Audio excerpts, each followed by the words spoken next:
Hello जी, hello. Good evening everyone.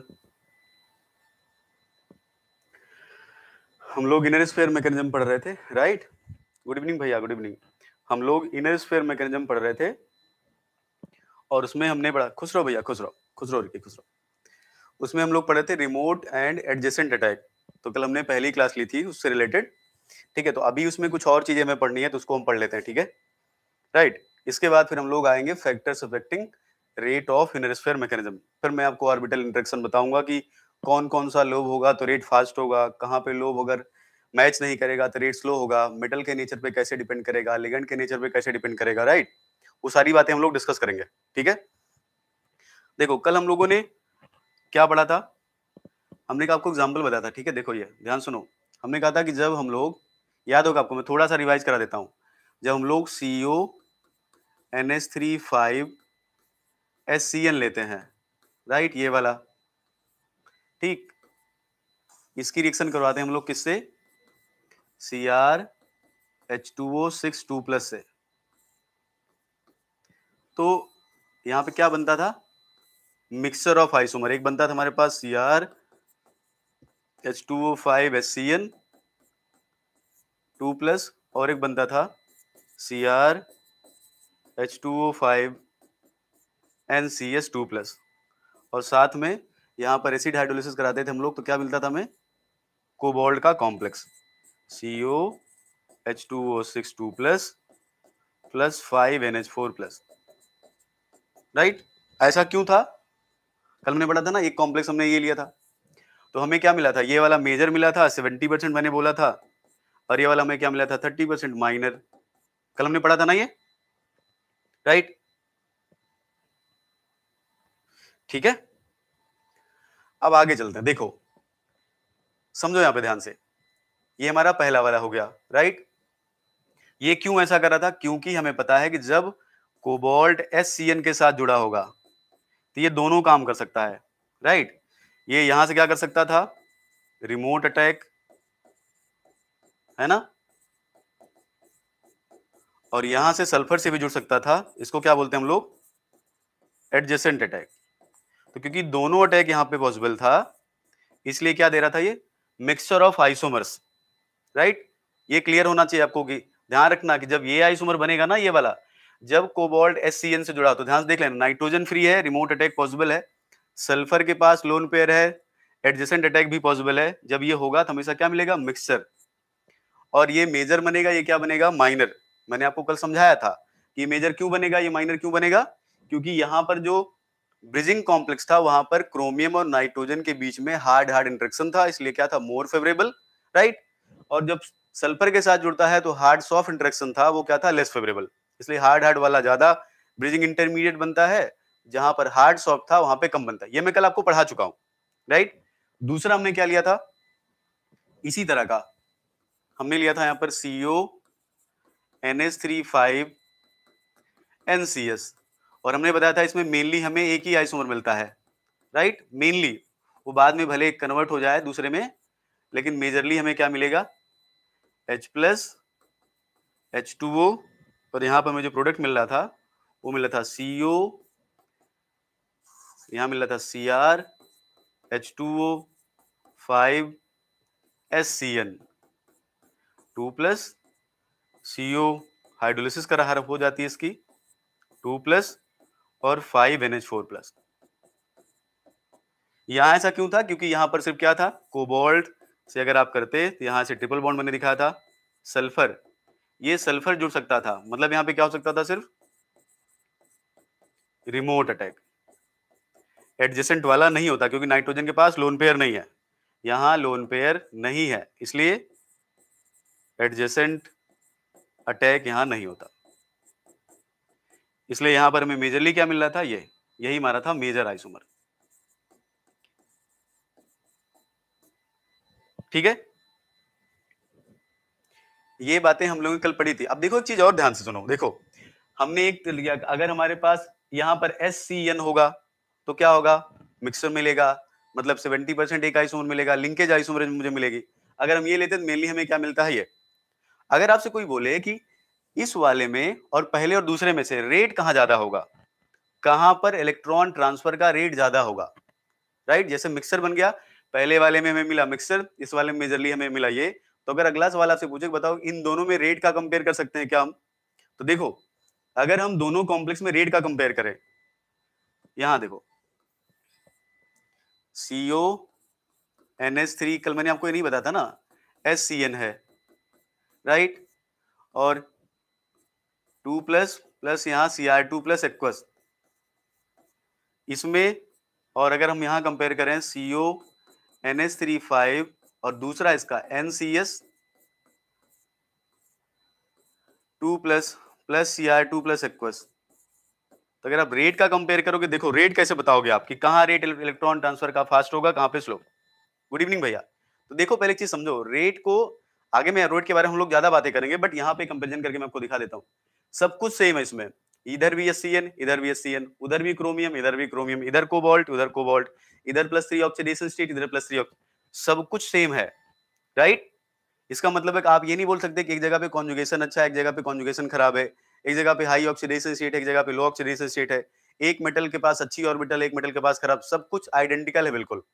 तो rate तब कैसे डिफाइन करोगे, देखो इधर जब यहाँ पे आप रिएक्शन कराओगे ना, तो देखो CO यहां से क्या होगा, ये क्रोमियम जुड़ेगा इससे, तो NH3 CO, ध्यान से देखना, SCN Cr2, यहां पर H2O5 में लिख देता हूं, ठीक है। H2O5 क्यों, क्योंकि Cr2 प्लस एक्वस का मतलब होता है CrH2O6 तो जरा इस प्रिकर्सर कॉम्प्लेक्स को देखो जरा, प्रिकर्सर कॉम्प्लेक्स, और अगर यहां मैं प्रिकर्सर कॉम्प्लेक्स सेम बनाता हूं, CO यहां पर NH3 CO यहां पर हो जाएगा NCS Cr2 प्लस H2O5, यहां 4 प्लस, यहां 3 ऑक्सीडेशन स्टेट, यहां 2 ऑक्सीडेशन स्टेट, यहां 3 ऑक्सीडेशन स्टेट, यहां 2 ऑक्सीडेशन स्टेट, 2 हमने लिखा ही है खैर, यहां पे यहां पर +2 ऑक्सीडेशन स्टेट, इसको हटा देते हैं, ठीक है। देखो एक काम करना आप लोग, इस इलेक्ट्रॉन ट्रांसफर वाले में ना जल्दबाजी मत करना, ठीक है, कोई जल्दबाजी मत करना, आराम से पढ़ो जिससे आपको हर स्टेप समझ में आए, राइट, ठीक है। तो इसमें आप बिल्कुल जल्दबाजी मत करना, इसलिए मैं कुछ भी जल्दबाजी में नहीं कर रहा, मैं आराम आराम से इसीलिए पढ़ा रहा हूँ कि आपको जितना एटलीस्ट जितना मैं पढ़ा रहा हूँ उतना आपको समझ में आए, उससे रिलेटेड क्वेश्चन है तो अगर एग्जाम में घुमा फिरा भी देता है, थोड़ा बहुत चेंज भी कर देता है, तो आप क्वेश्चन कर लो, ऐसा नहीं कि कुछ भी क्वेश्चन बदल गया उसके बाद आपको समझ में नहीं रहा क्या हो रहा है अब, राइट। वैसे होपफुली मैं आपको जितना पढ़ा रहा हूँ एग्जाम में आ जाएगा इससे, ऐसा नहीं कर रहा हूँ कि आएगा ही, लेकिन मैं कह रहा हूँ होपफुली आ जाएगा, होपफुली मुझे उम्मीद है कि आ जाएगा इसमें से, ठीक है। तो अगर आप पूरा सब कुछ पढ़ लोगे तो आपको क्वेश्चन मिल जाएगा, राइट। कॉन्सेप्ट तो यही रहेगा। देखो इधर अब समझो, ये देखो यहाँ पर प्रिकर्सर है, ये हमारा हो गया प्रिकर्सर कॉम्प्लेक्स।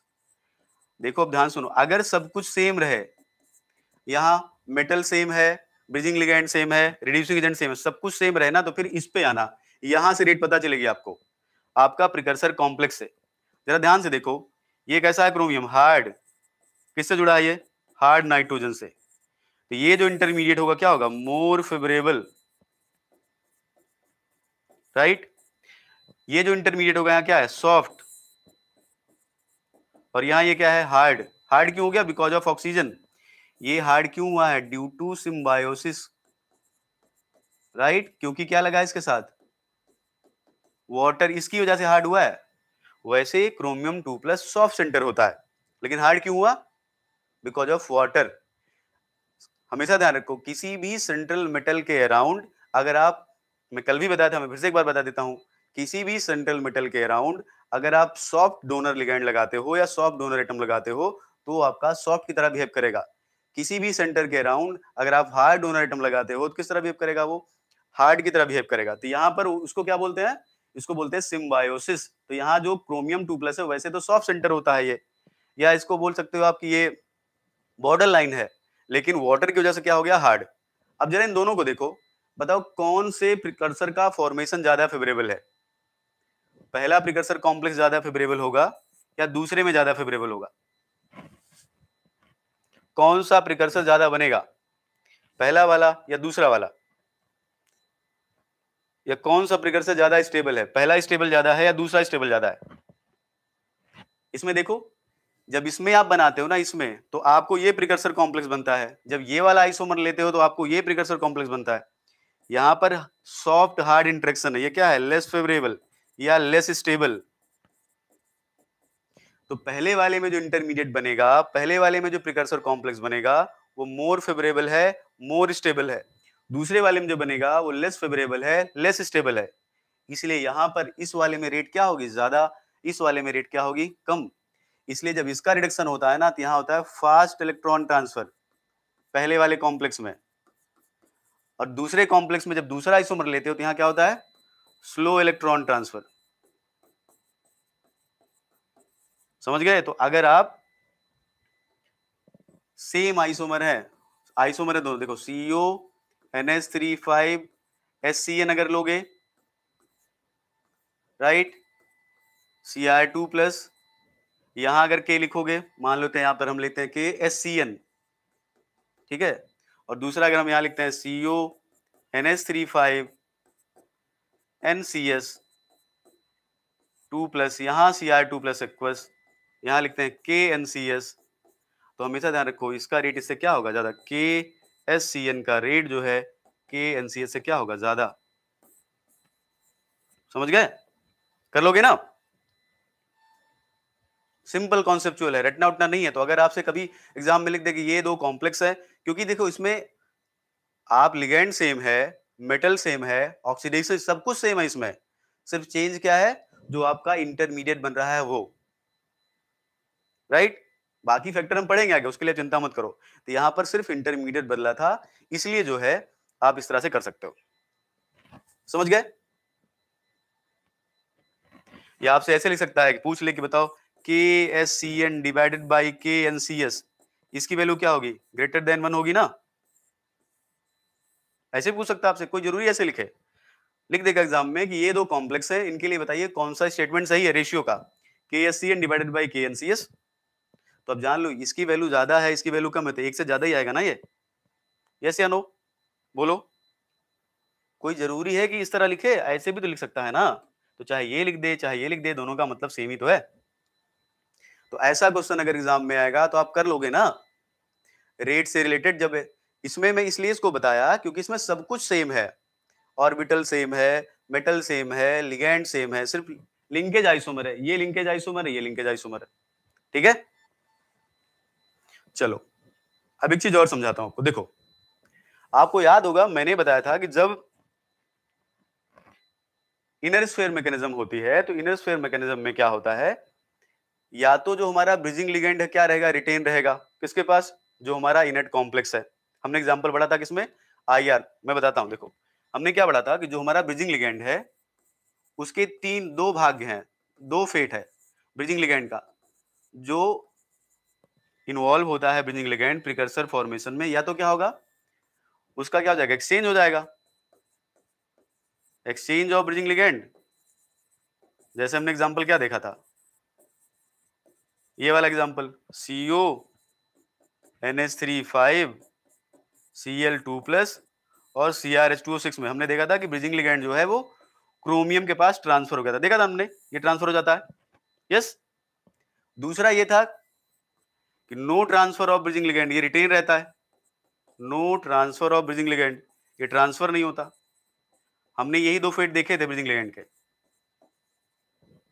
ठीक। तो यहां क्या हो जाएगा, जैसे मान लो एग्जांपल हमने लिखा था IrCl6 2- और इसकी रिएक्शन कराई थी हमने CrH2O6 2+। यहां हमने देखा था कि Cl जो है ये Cl इधर ट्रांसफर नहीं होता है, देखा था हमने, ये दोनों एग्जांपल मैं आपको पढ़ा चुका हूं।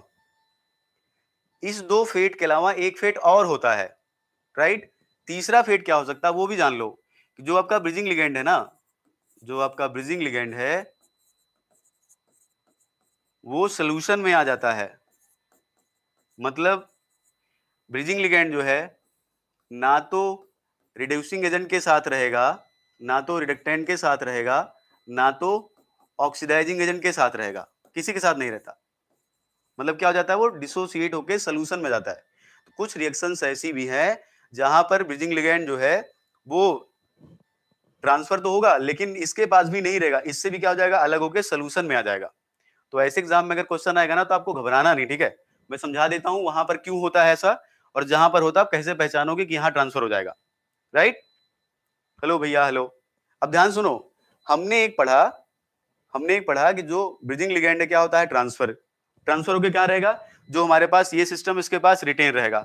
दूसरा हमने पढ़ा ब्रिजिंग लिगेंड ट्रांसफर नहीं होगा तो इसके पास रिटेन रहेगा। तीसरा एक और होता है कि ब्रिजिंग लिगेंड जो है ना तो रिड्यूसिंग एजेंट के पास बचेगा ना तो ऑक्सीडाइजिंग एजेंट के पास बचेगा, कहां जाएगा वो, सोल्यूशन में फ्री घूमता है। तो वो भी कंडीशन आप देख लो, जिससे आपको प्रोडक्ट अगर पूछे तो आप घबराना नहीं, प्रोडक्ट सही लिखना, गड़बड़ मत लिखना, ठीक है। समझ रहे हो, ऐसा मत कर देना कि यहाँ रिटेन कर देना, यहाँ रिटेन कर देना। तो जब ऐसा कोई रिएक्शन आएगा तो आप वहां पे ब्रिजिंग लिगेंड को सोल्यूशन में लिखोगे, ना तो रिड्यूसिंग एजेंट के साथ लिखोगे ना तो ऑक्सीडाइजिंग एजेंट के साथ लिखोगे। बात समझ में आ रही है, खुश रहो जी, खुश रहो। सब लोग को बात समझ में, हम क्या पढ़ने जा रहे हैं, एक हमने पढ़ा किसके साथ चला आएगा, एक हमने पढ़ा इसके पास रह जाएगा, तीसरा ऐसा है जिसमें ना तो रिड्यूसिंग के पास रहेगा ना तो ऑक्सीडाइजिंग के पास, वो फ्री स्टेट में घूमने लगता है। वो एग्जांपल देखते हैं हम, ठीक है। समझ गए ना सब लोग। चलो देखो, मैं आपको एग्जांपल से समझाता हूं। देखो अगर हम एग्जांपल देख लेते हैं इसका, ठीक है।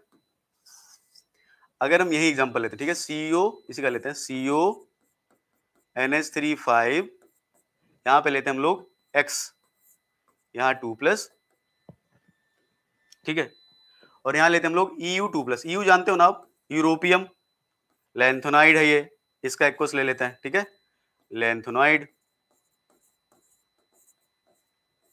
राइट। ये भी किस तरह काम करता है, अगर आपने ब्लॉक पढ़ा होगा किस तरह काम करता है, ये रिड्यूसिंग एजेंट, ठीक है। ये हमारा क्या हो जाएगा, ये हमारा ऑक्सीडाइजिंग एजेंट।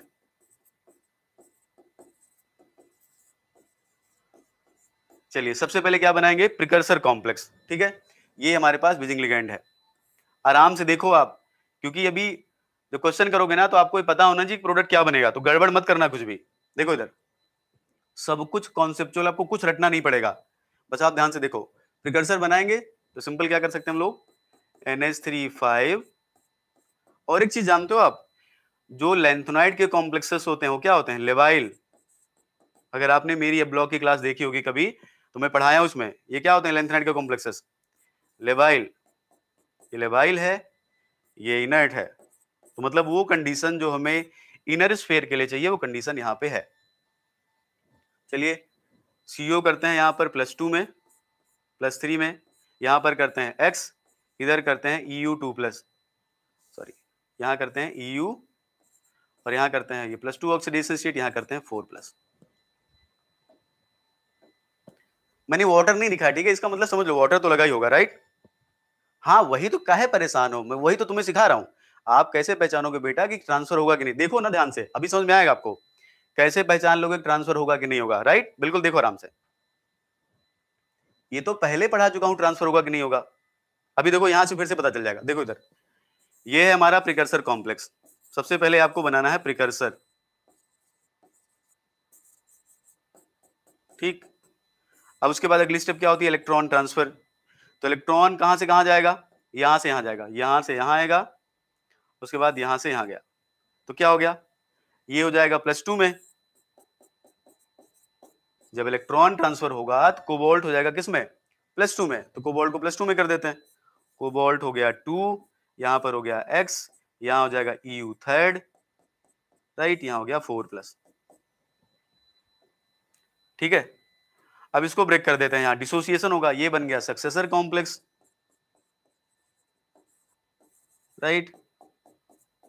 ये जो CO2+ होता है क्या होता है, हाईली लेवाइल, कोबाल्ट +2 में हाईली लेवाइल होता है। ये सब आपको इनर स्फीयर में उसमें पढ़ा चुका हूं ना मैं, जब हम लोग पढ़ रहे थे इनर्ट और लेवाइल में, तो हमने बताया था ना कि कोबाल्ट 2+ हाई स्पिन क्या होता है, लेवाइल। वैसे भी इसके कई सारे एग्जांपल हमने देखे अभी। तो कहां से ब्रेक करेंगे बॉन्ड, इसको देखो इधर, यहां से बॉन्ड ब्रेक हो जाएगा, ये क्या हो जाएगा, CO NH3 5 2+, और जो आपका X है किसकी तरफ चला गया, इसके साथ EU3 X, या सिंपल लिख सकते हो इसको आप EU X 2+, ऐसे बताओ लिख सकते हैं कि नहीं। यूरोपियम +3 में चला गया, कोबाल्ट +2 में हो गया। डिसोसिएशन कहां से होगा? जो लेवाइल है, ज्यादा लेवाइल कौन है? Cobalt 2, right? यहां से टूट गया ये। इतनी बात में यहां तक तो कोई दिक्कत नहीं होनी चाहिए आपको, इतना तो हम लोग हर स्टेप में कर रहे हैं। बताओ यहां तक कोई प्रॉब्लम है किसी को? यहां तक किसी को प्रॉब्लम है? यहां तक किसी को दिक्कत है? यहां तक दिक्कत नहीं होनी चाहिए। यहां की बात देखो, ध्यान सुनो, ये जो कॉम्प्लेक्स है ना, देखो इधर, ये EuX2+, ये है लेंथेनॉइड, ये है लेंथेनॉइड का कॉम्प्लेक्स। और लेंथेनॉइड के सारे सारे कॉम्प्लेक्सेस क्या होते हैं? अब देखो हमारे पास क्या बना है, CuNH352+, राइट, प्लस हमारे पास बना है EuX2+। हम लोग क्या कराते हैं इसमें फाइनली? Acid hydrolysis. जब ये कराओगे आप तो ये कन्वर्ट हो जाएगा COH2O6 2+ 5NH4+। यहां पे देखो ये होता है लेवाइल कॉम्प्लेक्स, तो यहां से ये X हट जाता है, ठीक है, तो क्या बन जाएगा? Eu2+ एक्वस बन जाएगा, और आपका X माइनस क्या आ जाएगा सोल्यूशन में, ऐसे। समझ में आया? ये क्यों हटा पता है? क्योंकि ये जो बना है ना +3 में, ये क्या है? लेबाइल। बाकी सब में हम क्या देख रहे थे? क्रोमियम बन रहा था, ऐसे देखो बन रहा था CrH2O NCS2+। इसकी हाइड्रोलिसिस नहीं होती थी कि क्या बनता था? Chromium third. क्रोमियम थर्ड क्या होता है? इनर्ट। तो ये हाइड्रोलाइज नहीं होता था, यहाँ H2O डालने पर कुछ नहीं होता था। यहाँ क्यों हो गया? क्योंकि इलेक्ट्रॉन ट्रांसफर के बाद जो ये बना, ये लेंथेनाइड का कॉम्प्लेक्स है, और लेंथेनाइड के कॉम्प्लेक्सेस क्या होते हैं? लेवाइल। तो ये हाइड्रोलाइज हो जाएगा। मतलब सिंपल, इलेक्ट्रॉन ट्रांसफर के बाद ये जो सिस्टम बन रहा है ना, ये अगर ये लेवाइल है तो ये फिर आपका किस में आ जाएगा? ये आपका सोल्यूशन में आ जाएगा, ये एक्वस हो जाएगा। समझ गए? इनर्ट अगर रहेगा तो फिर ऐसा नहीं होना, तो वाटर ऐड करने पे प्रॉब्लम नहीं होगी। लेकिन अगर हमारा कॉम्प्लेक्स जो जनरेट होगा, अगर वो लेवाइल है, तो वहां से X माइनस बाहर चला जाएगा। समझ गए ना? तो आपको सिर्फ इतना पहचानना है कि जो आपका प्रोडक्ट बनता है उसमें इलेक्ट्रॉन ट्रांसफर के बाद जो प्रोडक्ट बनेगा वो इनर्ट है कि लेवाइल है।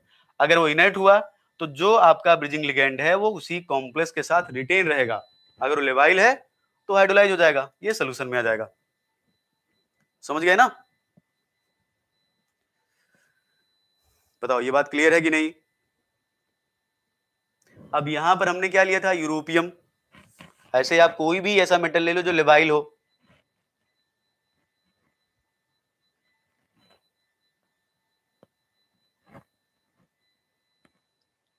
करोगे ना? अब देखो जैसे मान लो हमने यूरोपियम लिया था ना, जैसे हमने लिया था यूरोपियम 2+, इसी तरह हम लोग क्या ले सकते हैं? राइट, हम वेनेडियम ले सकते हैं, वेनेडियम 2+, ठीक है। और हम क्या ले सकते हैं? कॉपर ले सकते हैं हम लोग, राइट, कॉपर +1, ठीक। और हम क्या ले सकते हैं? आयरन 2+। ये सब जो होते हैं ना, ये लेवाइल कॉम्प्लेक्स होते हैं इनके। देखो सुनो, पहले यूरोपियम 2+ लोगे तो क्या बनेगा? देखो इधर EuX2+, +3 में आएगा ये। इसको लोगे तो क्या बनेगा? VX2+, ये भी +3 में आएगा। इसको लोगे तो क्या हो जाएगा? +2, CuX2+, ये +2 में हो गया। इसको लोगे तो क्या बनेगा? FeX2+। अब ध्यान से सुनो, ये सब मैं आपको पढ़ा चुका हूं पहले। ये यूरोपियम, ये तो लेंथोनाइड है, ये तो लेवाइल होगा, इसमें कुछ देखना ही नहीं आपको, ये लेवाइल होगा। वेनेडियम +3 ऑक्सीडेशन स्टेट में, देखो इधर, इसको तो सिंपल सी बात है, ये हाइड्रोलाइज हो जाएगा क्योंकि ये तो लेवाइल ही होता है, राइट। मैंने आपको एग्जांपल दिए, बाकी आप ये तो पहचान ही लोगे ना कि जो आपका सबस्ट्रेट बन रहा है वो लेवाइल है कि नेट है। यहां देखो, अगर आप इसमें देखो VX2+ का मतलब वेनेडियम +3 में है। वेनेडियम +3 क्या होता है? D2। D2 क्या होता है? लेवाइल। इधर देखो कॉपर 2+ क्या होता है? ये D9, ये भी क्या होता है? लेवाइल। आयरन 3+, लिगेंड एक लोगे तो वाटर ही होगा ना इसके साथ में, ये भी क्या होगा? तो ये सारे के सारे जब बनेंगे ना तो ये सब हाइड्रोलाइज हो जाएगा। सब में वाटर ऐड करोगे तो सब में क्या मिलेगा आपको? Metal 3+ + X-। तो इसके साथ लिगेंड बचेगा नहीं। बिल्कुल पहचान लोगे ना आप लोग? बस आपको इतना पहचानना है कि जो सिस्टम बन रहा है क्या वो इनर्ट है कि लेवाइल है। अगर वो लेवाइल है तो फिर लिगेंड को वहां से हटा देना। कर लोगे? अगर क्रोमियम है तो नहीं हटेगा, क्योंकि क्रोमियम 3 क्या होता है? इनर्ट। इसलिए वहां से Cn हो या वहां पे Cn माइनस हो, कोबाल्ट का कॉम्प्लेक्स होता है वहां से नहीं हटता, क्योंकि वहां भी आयरन का कॉम्प्लेक्स D6 क्लोरोस्पिन होगा तो वहां से नहीं हटेगा। ये सारे के सारे लेबाइल हैं। ये +3 लेबाइल, ये तो लेबाइल होगा, इसमें तो कुछ सोचने नहीं है। ये D2 लेबाइल होता है, D9 लेबाइल होता है, D5 लेबाइल होता है, तो बचेगा थोड़ी इसके साथ, इसकी भी हाइड्रोलिसिस हो जाएगी। जब आप वाटर H+ ऐड करते हो ना कोबाल्ट वाले के लिए, अमोनियम के लिए, तो वो ऐड करोगे तो ये लोग भी अपना क्या करेंगे, इसको सोल्यूशन में छोड़ देंगे, तो इसके साथ आपको दिखाई नहीं देगा वो।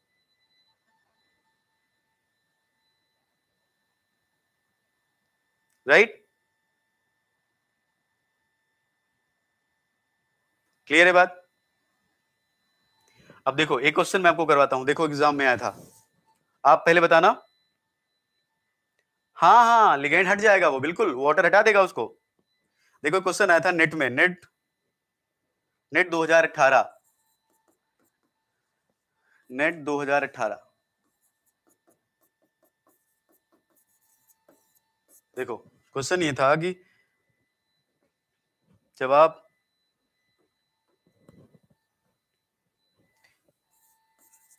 पहले आप मुझे बताओ, CONH3 5 है, और उसके बाद है यहाँ पर NCS, ये बना है हमारे पास, ये है, और इसका जो इलेक्ट्रॉन ट्रांसफर कराया जा रहा है उसमें ये लिया गया है, ठीक है। और यहाँ पर H+ और H2O, ये हमारे पास क्या है, रिड्यूसिंग एजेंट। क्वेश्चन छोड़ दो, पहले मुझे प्रोडक्ट बताओ क्या है। ये रिड्यूसिंग एजेंट है, sorry, cobalt +3 oxidation state, iron +2 oxidation state, ये हमारा हो गया ऑक्सीडाइजिंग एजेंट, ये हमारा हो गया रिड्यूसिंग एजेंट, ठीक। मैं यहाँ पे लिख रहा हूँ प्रोडक्ट, यहाँ पे बताना प्रोडक्ट क्या है। P+Q, राइट, दो लोग बनते हैं यहाँ पे, मैं लिखता हूँ क्या बनेगा बताना आप। पहला ऑप्शन है हमारे पास, देखो FeH2O5 SCN2+ एंड COH2O6 2+, एक ये प्रोडक्ट बनेगा। दूसरा FeH2O5 NCS2+ एंड COH2O6 2+, ये बनेगा। थर्ड हमारा प्रोडक्ट है FeH2O6 3+ एंड COH2O6 2+, ये बनेगा। या फिर यहां से ले लेते हैं FeH2O5 NCS, ये भी। उसके बाद Fe, एक मिनट, यहां मैं लिखता हूं CO, यहां लिखता हूं मैं FeH2O6 2+ एंड COH2O6 3+। चलो जरा बताओ बनेगा क्या यहाँ पे, गड़बड़ मत करना, ठीक है। अगर पढ़ाने के बाद भी गड़बड़ कर दी तो बेकार है। क्या प्रोडक्ट बनेगा बताओ।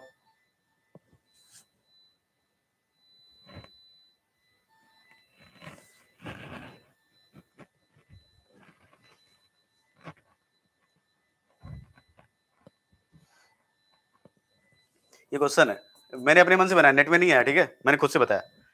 बताओ आंसर क्या होगा, सोच समझ के जवाब देना।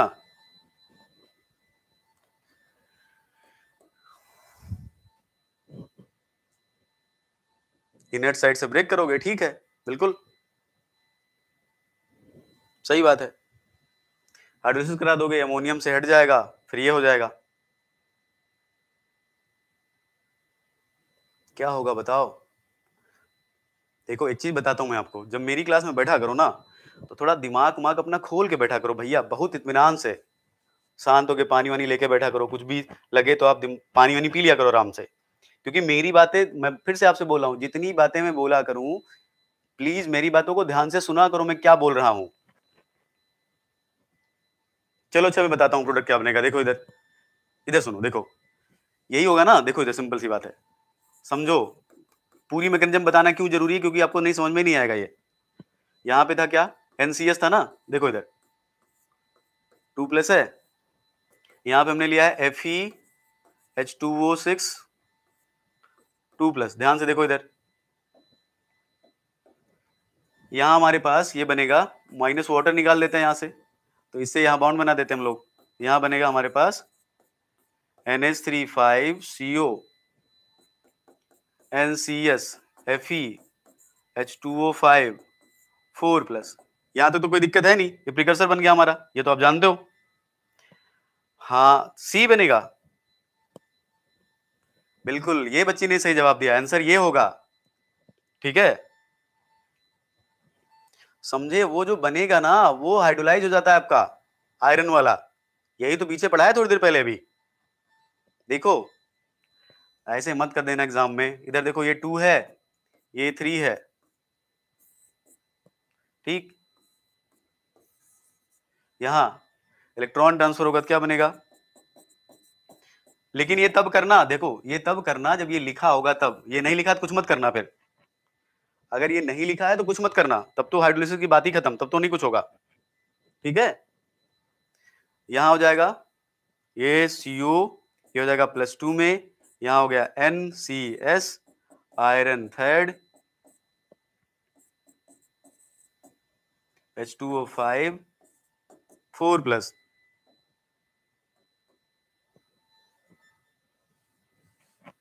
ठीक है, ये +2 है, लेवाइल दोनों है, ये भी लेवाइल है वो भी लेवाइल है, लेकिन ये ज्यादा लेवाइल होता है, यहां से ब्रेक कर दो आप, यहीं पे H+ ऐड कर देते हैं। ठीक है, H+ H2O, इसकी हाइड्रोलिसिस हो जाएगी, क्या बनेगा COH2O6 2+।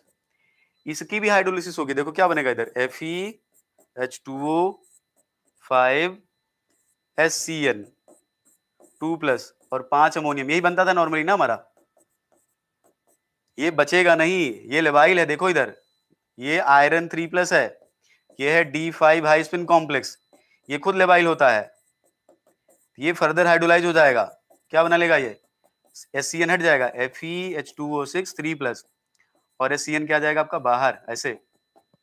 समझ गए, यही तो पढ़ाया था अभी थोड़ी देर पहले आपको।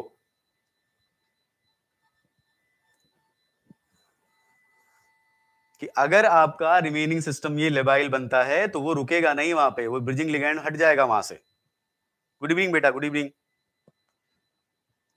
अब आराम से सोचो, आराम से सॉल्व करो, ठीक है, कोई जल्दबाजी नहीं है, बिल्कुल आराम से इत्मीनान से करो। बताओ ये बात आपको समझ में आ रही है। अभी थोड़ी देर पहले क्या पढ़ाया था आपको, कि अगर आपके पास ऐसा कोई सिस्टम है, हाँ। अब देखो ये इस तरह क्वेश्चन नेट में आया है, बस उसने प्रोडक्ट आपसे नहीं पूछा, उसने आपसे कुछ और पूछा है, वो करवाता हूं अभी मैं। तो अगर आपको ये कॉन्सेप्ट पता होता ना तो उस क्वेश्चन में आपको कुछ ऑकवर्ड नहीं लगता। नहीं ऐसे देखोगे ना तो आपको लगेगा अरे SCN कहाँ चला गया, वो कहाँ चला नहीं गया, वो इसलिए हट गया क्योंकि लेबाइल बना है आपका जो है। सब लोग को ये बात समझ में आई।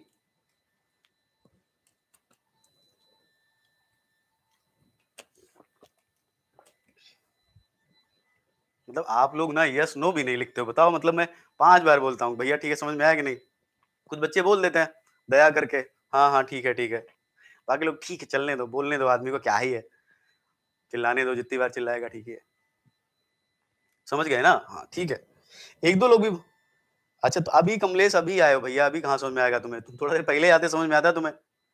अभी आगे का तुम्हें समझ में आएगा, डोंट वरी, ठीक है,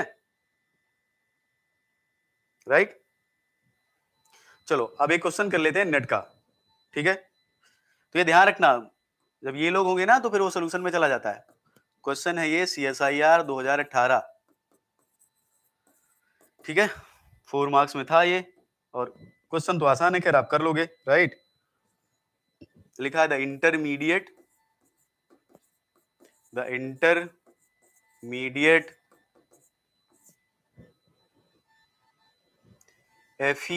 FeSCN H2O 5 2+। देख लो ये इंटरमीडिएट मतलब फाइनल प्रोडक्ट नहीं है, is detected in reaction of CO NH3 5 NCS 2 plus with FeH2O6 2 plus. देखो जो हम लोग प्रोडक्ट मान रहे थे ना, इस रिएक्शन में इंटरमीडिएट है वो, इसका मतलब वो बचा नहीं है। ठीक है। अच्छा हाइड्रोलिसिस वाला अगेन, अरे भैया ये लेबाइल है दादा, ये लेबाइल है तो ये भी। अच्छा एक बात बताओ, अगर कोई कॉम्प्लेक्स लेबाइल होगा और आपके साथ आप सॉल्वेंट यूज कर रहे हो, एसिडिक मीडियम लिए हो, वाटर लिए हो, तो लिगैंड तो अपना हटा देगा ना, वो बिल्कुल हटा देगा। तो यहां से हटा देता है वो, हट जाएगा ये। वैसे भी ये सल्फर से, ये सल्फर जो है ना वैसे तो लेबाइल है, ये तो यही हटा देना सिंपल, कोई दिक्कत ही नहीं है। हटा देना तो सारे सारे वाटर आ जाएंगे, HCN क्या आ जाएगा, सोल्यूशन में आ जाएगा। ठीक है, ठीक है। सत्यम पहले ये पढ़ लेते हैं, ठीक है, एक एक करके पढ़ते हैं भैया, ठीक है, इसको देख लेते हैं, उसके बाद वहां पे बाकी बात में बात करेंगे। ठीक है, पढ़ेंगे वो भी, टाइम मिलेगा जरूर पढ़ेंगे उसको भी। देखो भी पहले क्वेश्चन कर लेते हैं, ठीक है। In aqueous medium, in aqueous medium to produce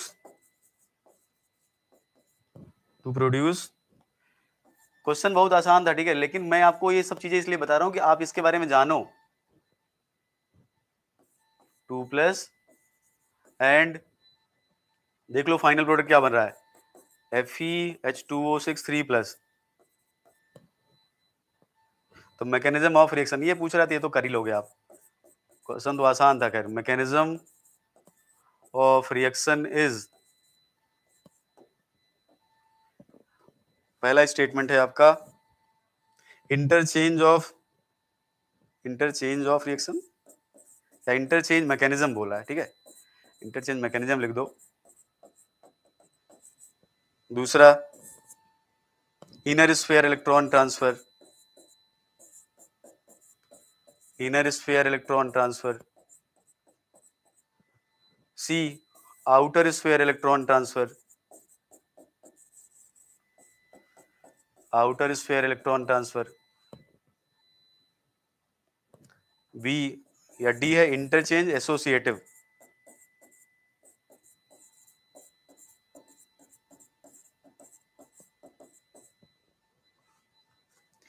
important पता है क्या, प्रोडक्ट है इसमें, ठीक है, जरूरी है प्रोडक्ट, बाकी तो इनर तो है ही है, तो मैं आपको पहले ही पढ़ा चुका हूं अभी थोड़ी देर पहले।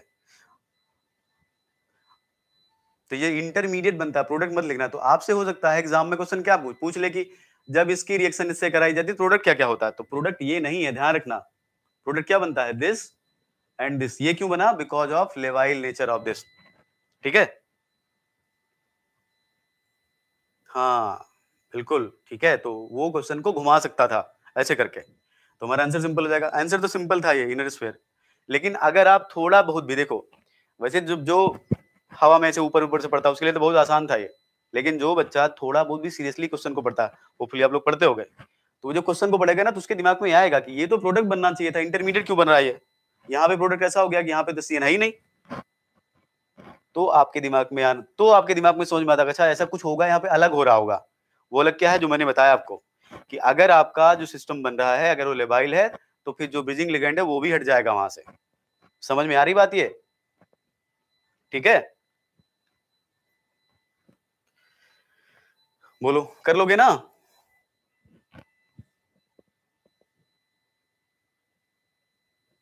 चलो ठीक है, राइट। अब हमने पढ़ लिया रिमोट एंड एडजेसेंट अटैक, ठीक है। कल एक लोग मुझसे बोल रहे थे, आप में से किसी ने बोला था कि आप लोग पूछना चाह रहे हो कि नेट गेट के लिए तैयारी कैसे करें, मतलब इनऑर्गेनिक कैसे पढ़नी है। तो अगर आप चाहो तो आप लोग बोलो, चाहो तो मैं कंटिन्यू करो, या तो कहो मैं आज की क्लास में 20 मिनट बचा है अभी, आपको 10-15 मिनट वही बता दूं, ठीक है, बाकी नेक्स्ट क्लास से पढ़ेंगे।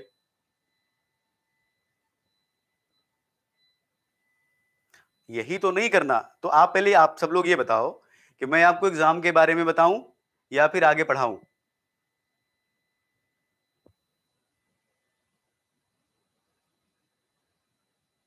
दोनों ने, दोनों कैसे हो पाएगा, दोनों तो खत्म ही नहीं होगा एग्जाम के। या तो एक ही चीज बता सकता हूँ, एक काम करता हूँ, एग्जाम के बारे में बता दो ना, क्योंकि लाइट चली गई और बहुत गर्मी लग रही है, राइट, एसी हो गया है बंद। ठीक है, तो एग्जाम के बारे में थोड़ा बताते हैं आपको, राइट। हाँ, क्योंकि मैं अभी तक आपसे सिर्फ आपको पढ़ाने पे लगा हुआ हूँ, तो आपको थोड़ा आइडिया होना चाहिए कैसे पर। चलो ठीक है, एक मिनट देखो। पहली चीज, दो दो चार चीजें एग्जाम के बारे में ध्यान रखना चाहिए आपको, जब भी कोई भी एग्जाम अटेंड करो, खासकर नेट गेट का। पहला चीज ये सबसे इंपॉर्टेंट होता है सिलेक्टिविटी, राइट। कभी भी इसके बिना तो एग्जाम नहीं निकलेगा। कभी भी जब आप पेपर अगर देखो, तो सबसे पहले आप जो क्वेश्चन आपको पहली बार में समझ में आ रहे हैं, राइट, जिन क्वेश्चन में जो है आपको डाउट नहीं है बिल्कुल, उनको अटेम्प्ट करो। ऐसे क्वेश्चन पे कभी भी आप ज्यादा टाइम मत दो जो क्वेश्चन आपको समझ में नहीं आ रहा है, राइट। अपना ज्ञान वहां लगाने की जरूरत नहीं है बहुत ज्यादा। अगर कॉन्सेप्ट आपको समझ में आ रहा है तो ठीक है, लेकिन अगर ऐसा क्वेश्चन आ गया जिसमें आपको कुछ पल्ले नहीं पड़ रहा है, बिल्कुल समझ में नहीं आ रहा है, तो ऐसे क्वेश्चन को आप अटेम्प्ट नहीं करना है आपको, ठीक है। मतलब कुल मिला के मेरा मतलब है, निगेटिव मार्किंग से बचो। पहला तरीका सबसे पहले यही फॉलो करना है, नेगेटिव मार्किंग आप अवॉइड करना। और ये करने का एक ही तरीका है, इसको आपको प्रैक्टिस में लाना होगा। ये जो तरीका है ना, इसको आपको प्रैक्टिस में लाना होगा। और प्रैक्टिस में आपके तभी आएगा जब आप क्वेश्चन की प्रैक्टिस ज्यादा करोगे, राइट। क्वेश्चन प्रैक्टिस जितना ज्यादा करोगे ना आप, उतना उतना होगा आपसे अच्छा ये। बाकी कोई दूसरा रास्ता नहीं है। सबसे पहले सिलेक्टिविटी की आपको ये पता होना चाहिए कि ये क्वेश्चन आप सही करोगे या गलत करोगे, क्योंकि ज्यादातर केसेस में पता क्या होता है, ज्यादातर बच्चों के साथ ही होता है, वो एग्जाम में से जब निकलेंगे ना, तुमको 140 का करके आया हूं मैं, 160 का करके आया हूं इस बार जो है, बिल्कुल अब सबसे पहले नंबर आएगा। जब वो रास्ते में आते हैं ना सेंटर से घर अपने, अगर घर उनका ज्यादा दूर है तो हो सकता है 10 क्वेश्चन गलत हो जाए या 20 क्वेश्चन गलत हो जाए, और अगर नजदीक है तो 10-5 तो गलती हो जाते हैं। उसके बाद वो 140 से कहाँ पहुंच जाते हैं, 90, 95। तो आप बताओ कि आपको क्वेश्चन आता भी था, राइट। आपने अगर 110 का सही कर लिया, 120 का सही कर लिया, तो प्रॉब्लम क्या होती है, प्रॉब्लम ये होती है कि उन क्वेश्चन के चक्कर में आपने 10 क्वेश्चन गलत कर दिया जिसपे आप कंफ्यूज थे या जो आपको प्रॉपर्ली क्लियर नहीं था, उनके चक्कर में आपने 10 माइनस कर दिया, जो आपके सही थे ना वो भी गलत हो गए, तो आप कंपटीशन से बाहर। तो अगर आप ये नहीं सीख पाए ना ये, तो आप जान लो एग्जाम तो नहीं निकलेगा। सबसे पहले ये ध्यान रखना है आपको। और इसके लिए बस यही है कि आप जितने ज्यादा टेस्ट पेपर कर सकते हो, टेस्ट पेपर देखो, टेस्ट पेपर करने का दो पर्पज होता है। एक पर्पज ये होता है कि आप उससे प्रैक्टिस अच्छी करो। दूसरा पर्पज होता है टेस्ट पेपर में ऐसे क्वेश्चन को अटेम्प्ट मत करो जो आपको समझ में नहीं आ रहा है। ऐसा क्वेश्चन आप अटेम्प्ट मत करो जो आपको समझ, इससे आपकी आदत पड़ जाएगी कि आप एग्जाम में ऐसे क्वेश्चन को छूने से बचोगे, ऐसे क्वेश्चन को आप नहीं करोगे जो आपको क्वेश्चन समझ में नहीं आ रहा है। तो ये आदत में होना चाहिए। नहीं, अगर आदत में नहीं है ना तो एग्जाम में करोगे आप वही, कोई रोक नहीं सकता आपसे, क्योंकि वहां अकेले बैठे हो, आपका माइंड आपको बोलेगा नहीं नहीं आपको आता है आप करिए, राइट। इसलिए इसलिए जो है सिलेक्टिविटी होना बहुत जरूरी है। तो सबसे पहले आप इसकी प्रैक्टिस करो, और इसका एक ही तरीका, जितना क्वेश्चन प्रैक्टिस करोगे उतना ही आप अच्छा कर सकते हो। अगर ये नहीं है तो फिर तो आगे एग्जाम के बारे में बोलना ही कुछ भी बेकार है मेरा, ठीक है, राइट। सेकेंड थिंग देखो, दूसरा एक चीज और समझो। देखो जैसे मान लो कि हो सकता है कि सारे बच्चों को कुछ टॉपिक में प्रॉब्लम होती है, जैसे कुछ बच्चों को कुछ, ऐसा मैं नहीं कर रहा हूँ कि सब कुछ छोड़ दो आप। अब एक चीज समझो, एग्जाम का जो अभी का ट्रेंड है प्रेजेंट टाइम का, उसमें आपको इनऑर्गेनिक, ऑर्गेनिक, फिजिकल, ये तीनों आनी चाहिए। अगर आप ये सोचो कि आप इनऑर्गेनिक ऑर्गेनिक करके एग्जाम निकाल लोगे, या ऑर्गेनिक फिजिकल करके एग्जाम निकाल लोगे, या इनऑर्गेनिक फिजिकल करके एग्जाम निकाल लोगे, तो उसके चांसेस कम है। ऐसा नहीं होता कि नहीं निकलेगा, लेकिन उसके चांसेस कम है। तो आप इसलिए हर टॉपिक पे प्रॉपर मेहनत करो, राइट। इसलिए आपको तीनों चीजें पढ़नी है, इनऑर्गेनिक भी पढ़नी है, ऑर्गेनिक भी, क्योंकि अभी क्या हुआ ना, एनालिटिकल के चक्कर मत पड़ो। वो इतना देखो, कुछ टॉपिक पे फर्जी टाइम वेस्ट नहीं करना आपको। जैसे एनालिटिकल हो गया, न्यूक्लियर में बेसिक से पढ़ लो बस आप। अगर बेसिक आया तो आप कर लोगे, कठिन आएगा तो आपसे वैसे भी नहीं होगा, वो इतना डेप्थ में पढ़ने की क्या जरूरत है। आर्निकर की बुक आती है इतनी मोटी सी, आप बताओ एक क्वेश्चन के लिए 2 नंबर का क्वेश्चन आ रहा है, वो भी पता चला आपसे होगा भी सही कि नहीं भी सही होगा, उसके लिए इतना टाइम क्यों वेस्ट करना।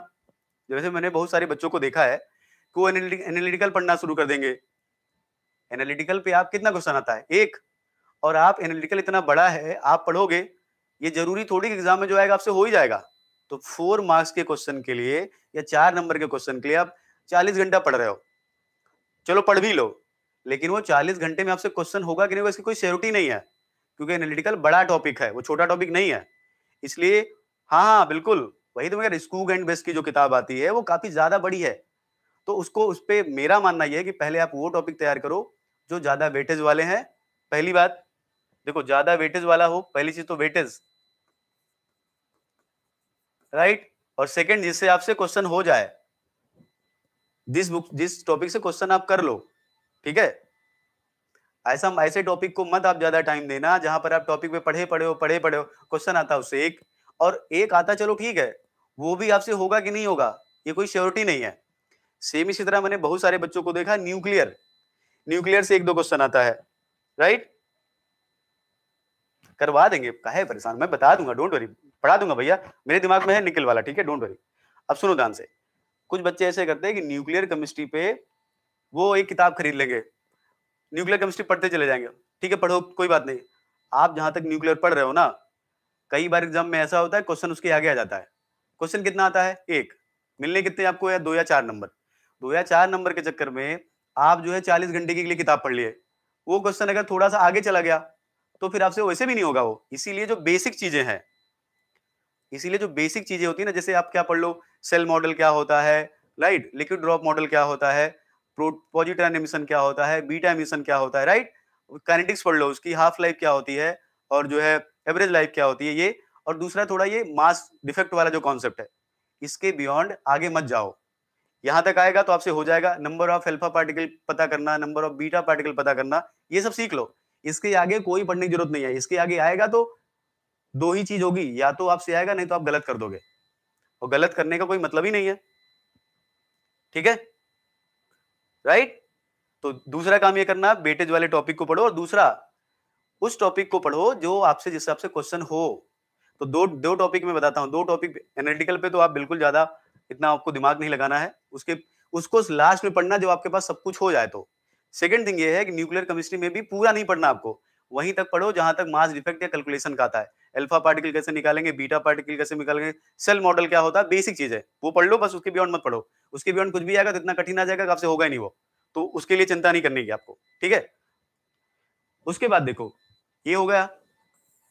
थर्ड थिंग, तीसरी चीज ये ध्यान रखो, जैसे मान लो आपको कोई टॉपिक अच्छा आता है, मान लो आपकी कोऑर्डिनेशन अच्छी है, राइट, या कई सारे बच्चों को लगता है कि उनकी ओएमसी भी अच्छी है, कुछ लोग लगता है मेन ग्रुप अच्छा है उनका, या आपको लगता है केमिकल बॉन्डिंग आप बहुत महारथी हो, ठीक है, ए ब्लॉक आपको अच्छा आता है, बाइन ऑर्गेनिक अच्छा आता है, सब कुछ आता है। मान लो आपको सब कुछ आता है, कभी कभी क्या होता है ना कि आपको लगता है कि अरे कोऑर्डिनेशन बहुत इजी है, इजी के चक्कर में क्या करते हो आप, ऐसे टॉपिक की प्रैक्टिस आप कम कर देते हो, बोलते अरे ये तो हमसे एग्जाम में हो ही जाएगा, हम तो नहीं पढ़ेंगे इसको, हम तो कर लेंगे। सुन लो भैया, काहे परेशान, मैं इसीलिए तो रुका हूं, इसीलिए तो मैं पढ़ा नहीं रहा हूं, इसलिए बता रहा हूं आपको, अब आराम से सुन लो। देखो, अच्छा सुनो तो पहले, ठीक है, मान लो आपको कोऑर्डिनेशन आती है, जैसे बहुत सारे बच्चों को ये भ्रम रहता है कि उन्हें कोऑर्डिनेशन अच्छी आती है, फिर वो क्या करते हैं, वो कोऑर्डिनेशन पे जो है मेहनत नहीं करते, वो सोचेंगे ऐसा टॉपिक मैं पढ़ूंगा जो बहुत टफ है, हमें वो आना चाहिए, वो हमें नहीं आता। ऐसी गलती कभी मत करना, याद रखो, आपको जो टॉपिक जितना अच्छा आता है ना उस पर उतनी ही मेहनत करो, जिससे एग्जाम में उसके तो क्वेश्चन हो जाए। नहीं तो पता क्या होता है, कोऑर्डिनेशन जो आपको लगता है बहुत अच्छी आती है ना, उसी का क्वेश्चन एग्जाम में आपसे नहीं होता, दूसरे टॉपिक का तो जाने दो, जो आपको नहीं ठीक से आता है उससे तो क्वेश्चन वैसे भी नहीं होना आपसे, वो बहुत कम चांसेस है।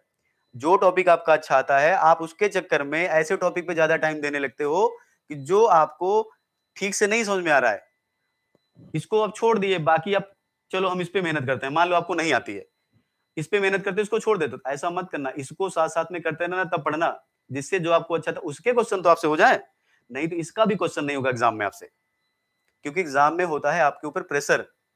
वो 3 घंटा ना, आप 3 घंटा दिमाग आपका वो दिमाग नहीं होता जो आप नॉर्मल घर में बैठे रहते हो कमरे में, शांत दिमाग नहीं होता, डर आपके अंदर लगा होता है, और डर के अंदर वैसे भी जब डर होता है ना आपके अंदर, वो डर होगा एग्जाम का, होना भी चाहिए, नहीं तो आप पढ़ोगे नहीं, तो आपका कॉन्फिडेंस वैसे ही लो होता है।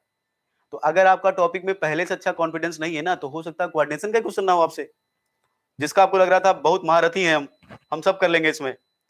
बहुत सारे बच्चों को लगता है उनकी ओएमसी बहुत अच्छी है, फिर वो ओएमसी को क्या करते हैं, नहीं नहीं हम तो ओएमसी जो है नहीं पढ़ेंगे, एग्जाम टाइम पे एक बार देख लेंगे।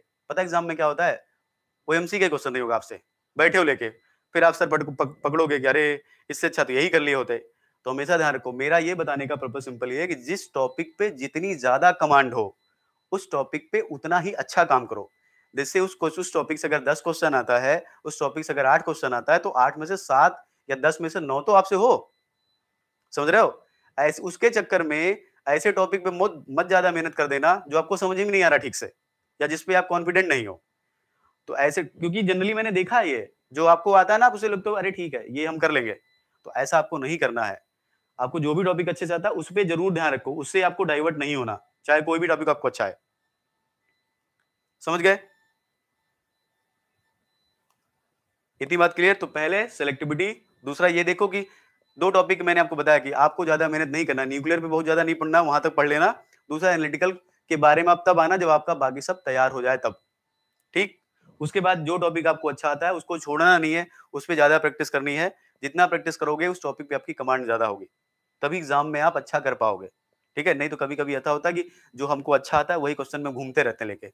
और एक चीज और पता है प्रॉब्लम क्या हो जाती है, आपको लगता है कि उस टॉपिक को आपको अच्छे से आता है, उस टॉपिक के आप क्वेश्चन भी अटेम्प्ट करोगे और क्वेश्चन गलत हो जाएगा आपसे। गलत पता है क्यों होता है? गलत इसलिए नहीं होता, गलत इसलिए होता है कि आपने उसको इतना लाइटली ले लिया कि आपको लगा कि नहीं नहीं, इसका तो मैं ज्ञाता हूँ, सर्व ज्ञाता हूँ, मुझे सब आता है, मुझे कोई हिला नहीं सकता। तो ऐसी अगर भावना आपके अंदर आ रही हो तो प्लीज ऐसी भावनाओं से बाहर निकलिए, ठीक है।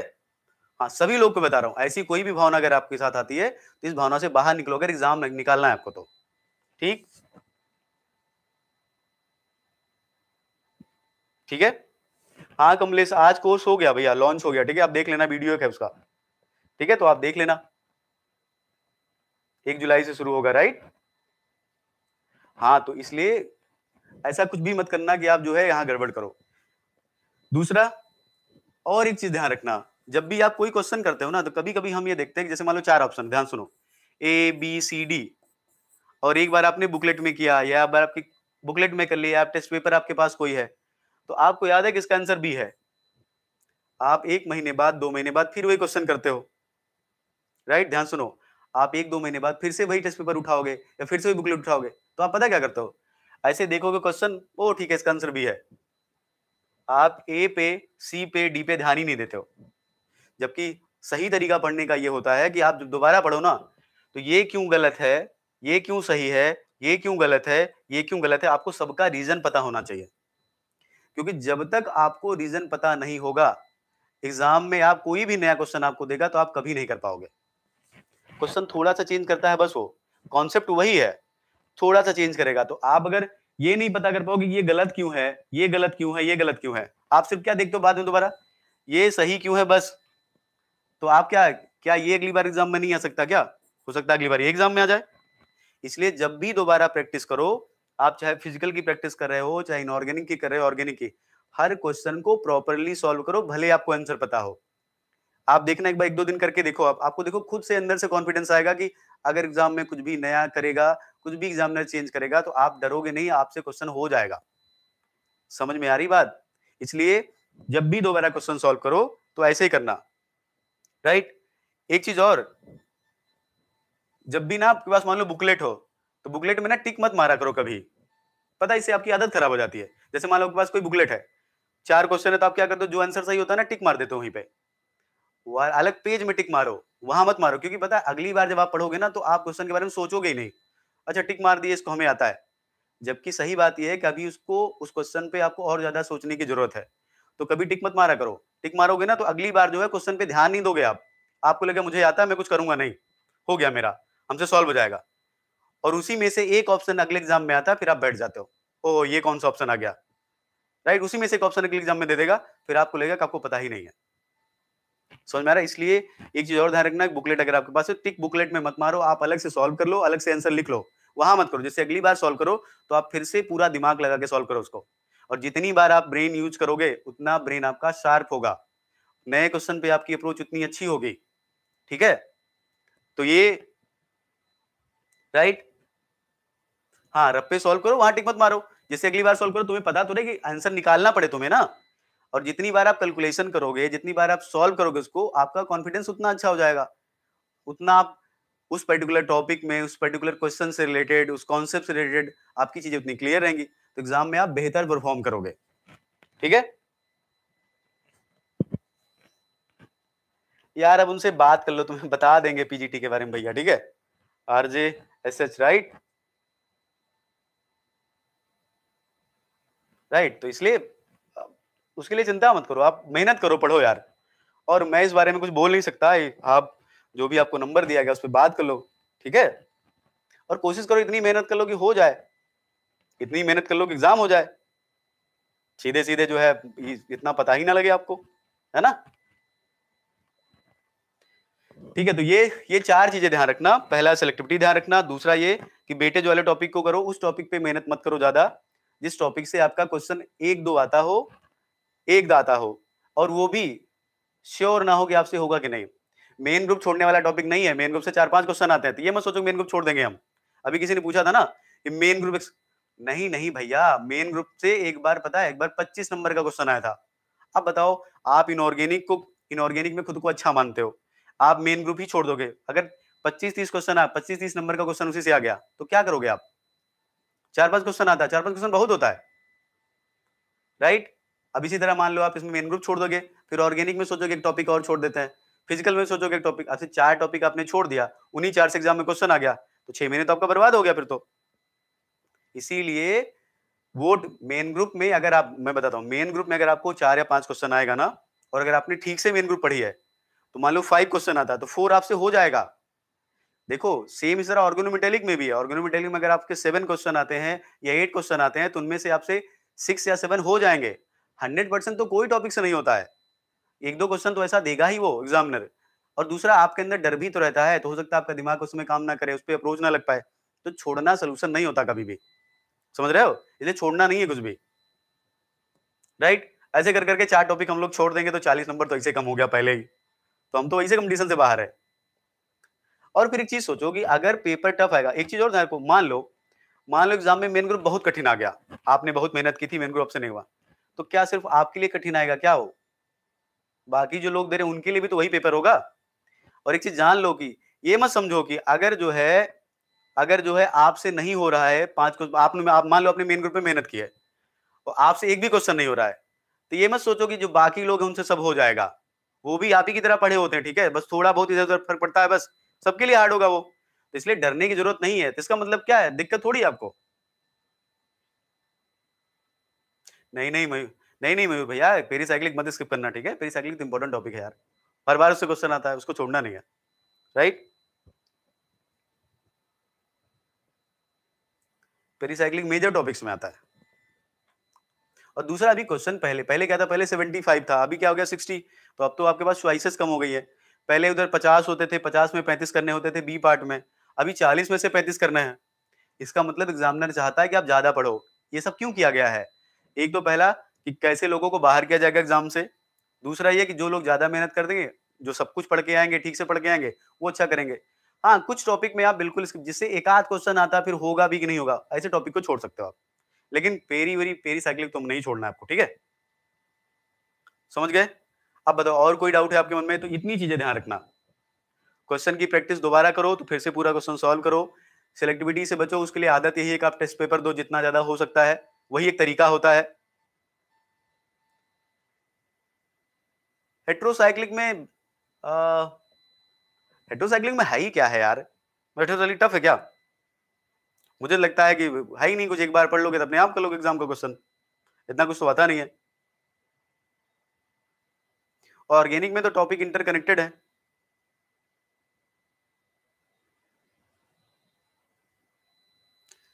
सेक्शन बी के बारे में देखो, सेक्शन बी ध्यान सुनो, सेक्शन बी आपसे अच्छा तभी होगा ना जब आप ज्यादा से ज्यादा टॉपिक पढ़ के जाओगे, क्योंकि आप कम टॉपिक पढ़ोगे तो सेक्शन बी आपसे नहीं होने वाला, राइट। और इतना आसान सेक्शन बी अब होता नहीं है, ठीक है। तो देखो, आपको जो लगता है ना कि बहुत बड़ा सिलेबस है, ऐसा कुछ है नहीं। करना क्या होता है आपको, जिस दिन से आप तैयारी करना शुरू करते हो उसी दिन से आप पहले एक रूटीन बनाओ। जैसे मान लो आप कोई क्लास कर रहे हो, तो जिस दिन आपको मान लो पढ़ाया गया उस टॉपिक को उसी दिन कंप्लीट करो, जब तक वो कंप्लीट ना हो जाए आगे आप कोई काम मत करो, कोई अदर टॉपिक पे मत जाओ, उसको पहले कंप्लीट कर लो। इससे पता क्या होता है, इससे आपको टॉपिक और अच्छे से समझ में आ जाएगा, तो अगर आप 2 महीने बाद भी उसको दोबारा पढ़ोगे ना, तो आपको वो नया नहीं लगेगा। अगर आप ऐसा करोगे कि आज पढ़ लिए, कल पढ़ लिए, आप पढ़े हो, ये 2 महीने तक आप पढ़ लिए, कभी रिविजन नहीं किया, तो आपका क्या होगा, नेम रिएक्शन लिमिटलेस है। लिमिट कहाँ सब कुछ आती है, कुछ कॉमन ही नेम रिएक्शन तो आती है। 40-50 मेन है, उन्हीं में से तो आता है क्वेश्चन हर बार घुमा फिरा के, उन्हीं में से आता है ना। बाकी ऑर्गेनिक के बारे में आप सुमित सर जब आपको बताएंगे, ऑर्गेनिक कीड़े जो आपको ज्यादा बेहतर बता पाएंगे, लेकिन जितना मुझे आइडिया है कि इतना कुछ नहीं है, ठीक है, कुछ कॉमन रिएक्शन से उन्हीं में से पूछते हैं क्वेश्चन वो। लेकिन आप जानते हो ऑर्गेनिक में अब तो ऐसा हो गया ना कि आपको रिएजेंट, मैकेनिज्म, नेम ये सब आना चाहिए। एक स्टेप में नेम रिएक्शन देगा, अगले स्टेप में रिएजेंट दे देगा। वैसे पता है जनरली ऐसा होता है कि ये 3-4 टॉपिक, 3 टॉपिक खासकर, रिएक्शन मैकेनिज्म, रिएजेंट और नेम रिएक्शन, ये सब एक साथ पढ़ना चाहिए, राइट। रिएक्शन मैकेनिज्म, हाँ सही करो, एल्डोल बीच बीच में रहता है, वो एक स्टेप दे देगा। आप सब उसमें क्या होता है समझ में नहीं आता कि एल्डोल, क्योंकि नाम तो लिखता नहीं जनरली वो रिएजेंट देगा। तो जो 3 टॉपिक होता है ना, मैकेनिज्म, रिएक्शन मैकेनिज्म, एल्डोल और ये सब आप साथ साथ पढ़ोगे ना तो आप ज्यादा बेहतर करोगे, फिर आप गड़बड़ नहीं करोगे एग्जाम में। तो बस ये 3-4 चीजें आप ध्यान रखो, अच्छा करोगे, ये 4-5 चीजें अगर फॉलो कर लोगे तो एग्जाम निकल जाएगा, मतलब मेरा पर्सनल एक्सपीरियंस है, ठीक है। मेन ग्रुप का यार सबसे बेस्ट किताब, देखो सबसे बेस्ट किताब कुछ नहीं होता, ठीक है, राइट। सबसे बेस्ट किताब वैसे कुछ होता नहीं भैया, बस ये है कि देखो जरूरी पता है क्या होता है, सुनो, सबसे जरूरी ये होता है कि आप टॉपिक को पढ़ के कितना एनालाइज करते हो। आप सिर्फ ऐसे तो नहीं पढ़ो, नहीं आप पढ़ लिए उसके बाद सोच नहीं रहे उसके बारे में। आप जितना जो है टॉपिक को पढ़ के एनालाइज करते हो उतना आपको चीजें समझ में आती है, ठीक है। वैसे बहुत सारी किताबें हैं, बहुत सारे, सब लगभग सारी बुकें ठीक होती हैं, कोई भी बुक खराब नहीं है, सबने अच्छा लिखा हुआ है, अपने अपने लेवल पे सबने अच्छा लिखा हुआ है। बट कोशिश किया करो कि आप थोड़ा फॉरेन ऑथर की किताबें पढ़ा करो, इसलिए नहीं कि इंडियन ऑथर खराब लिखते हैं, इंडियन ऑथर अच्छा लिखते हैं, बहुत अच्छा लिखते हैं, सिंप्लीफाई करके लिखते हैं। प्रॉब्लम सिंपल ये है ना कि मान लो कभी भी आपके क्वेश्चन का और उस क्वेश्चन का जो है मिसमैच हो गया, मान लो क्वेश्चन का आपसे मिसमैच हो गया, तो आप अगर इंडियन ऑथर की बुक लेके जाओगे ना तो आपकी बात मानेंगे ही नहीं वो, तो आप बोल देंगे आप जाओ यहाँ से, ठीक है। तो मैं आपको टेक्स्ट बुक फॉरेन ऑथर की क्यों सजेस्ट करता हूँ, उसका रीजन सिंपल ये है कि वो फिर आपको मानेंगे नहीं, ठीक है, राइट। हाँ बिल्कुल, बिल्कुल सिंपल सी बात है। लेकिन बस प्रॉब्लम यही है कि जब आप मान लो आपके क्वेश्चन में और सीएसआर के क्वेश्चन में कोई भी मिसमैच हो गया, तो सीएसआर वाला इंडियन ऑथर की बुक को जनरली मानता नहीं है, राइट। इवन और हम मानेगा भी तब जब जो भी टॉपिक आपको पढ़ाया गया है उस टॉपिक का रिसर्च पेपर का रेफरेंस दिया हो। जैसे मान लो कोई टॉपिक लिखा है, उसके नीचे लिखा है कि ये इस जर्नल का है, राइट, इनऑर्गेनिक केम का है, इस जर्नल का, तो मानेगा वो नहीं दिया तो ढूंढते रहो आप, तो आप बुक ही दिखाओगे ना, राइट।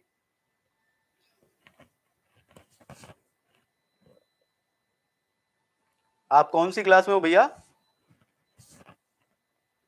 देखो अगर आपको दिसंबर का एग्जाम देना है तो मुझे लगता है आपको अभी से पढ़ना शुरू करना चाहिए, जुलाई से या अभी से, आज से, ठीक है।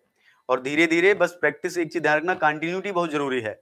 एग्जाम टफ नहीं है ये, सबसे इंपॉर्टेंट बात है कंटिन्यूटी। अगर आप कंटिन्यूस लगे रहोगे तो एग्जाम पहली बार में हो जाएगा। बीच में अगर आप डिस्ट्रैक्ट करोगे कि नहीं यहाँ जा रहे हैं, वहां जा रहे हैं, ये कर रहे हैं, वो कर रहे हैं, फिर तो एग्जाम में बहुत प्रॉब्लम हो जाएगी आपको। इसलिए देखो कभी भी कुछ भी आप तैयारी कर रहे हो तो सबसे ज्यादा जरूरी है कंटिन्यूस एफर्ट। डेली आप टाइम दो चाहे कम ही दो। यार इसका तो यार वही लोग बता सकते हैं ना, राइट।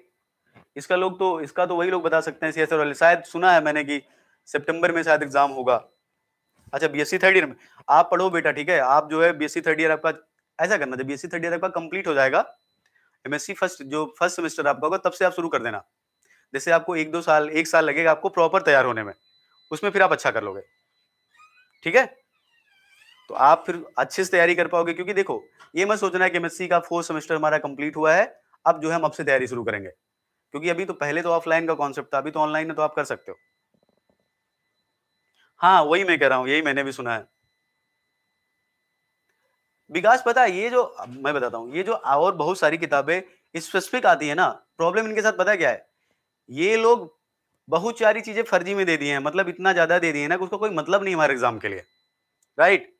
जो पर्सल एंड कार्ड्स की बुक आप बता रहे हो उसमें दिया है उन्होंने, ठीक, लेकिन वो कई जगह पे क्या वो इतना डेप्थ में चले गए हैं ना कि वहां तक एग्जामिनर अभी पहुंचेगा ही नहीं, तो वहां तक नहीं जाना हमें, राइट। तो उतना कुछ पढ़ने की जरूरत नहीं है, लेकिन हाँ ठीक ठाक कॉन्सेप्ट आपको आना चाहिए, इतना कॉन्सेप्ट आपको आना चाहिए जहां पर अंडरस्टैंडिंग हो, ठीक। लेकिन हाँ एक किताब जरूर आपको रिएक्शन मैकेनिज्म की पढ़नी चाहिए, राइट, कोऑर्डिनेशन के लिए।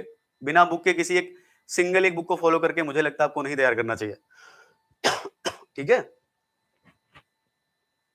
चलो ठीक है। फिर और किसी को कोई डाउट है? देखो मुझे जितना समझ में आता है, मैंने जितनी चीजें सीखी हैं, मैंने आपको बताया कि ये चीजें फॉलो करोगे तो अच्छा जरूर होगा आपसे, राइट? ठीक, ये बहुत सारी में है, बहुत सारी बुक में दिया है। एक बिल्किंसन की किताब है, आरजी बिल्किंस की एक बुक है, उसमें भी अच्छे एग्जाम्पल दिए हुए हैं, लेकिन उसमें बस एक कुछ बार ऐसा डेटा दे दिया, वो काइनेटिक्स फोनेटिक्स लिख दिए, कोई मतलब नहीं है।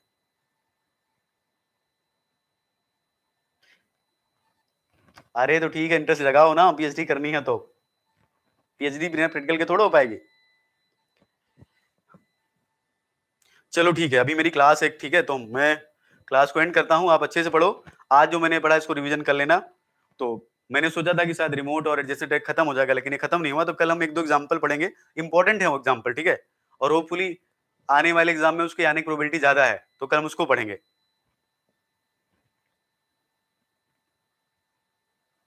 यार होगा, कोई वीडियो हटाया नहीं हमने, राइट विकास? खैर मैं देखता हूँ आज, यार कल मैं देख नहीं पाया था, राइट? तो आज मैं देखता हूँ, ठीक है। कुछ भी वीडियो कोई नहीं हटाया गया है, सारे वीडियो नॉर्मल है बिल्कुल, मतलब कोई वीडियो हाइड नहीं किया गया है, ठीक है। पहले पढ़ लो ना ठीक से।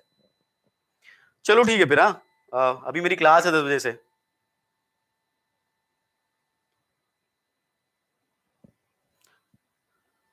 अभी अभी वेट करो, वेट करो कमलेश, आपको पता चल जाएगा मुन्ना, ठीक है, right? Okay okay, good night भैया, गुड नाइट, टेक केयर। चलो ठीक है, अच्छा है, ठीक है ठीक है, okay take care, take care, good night.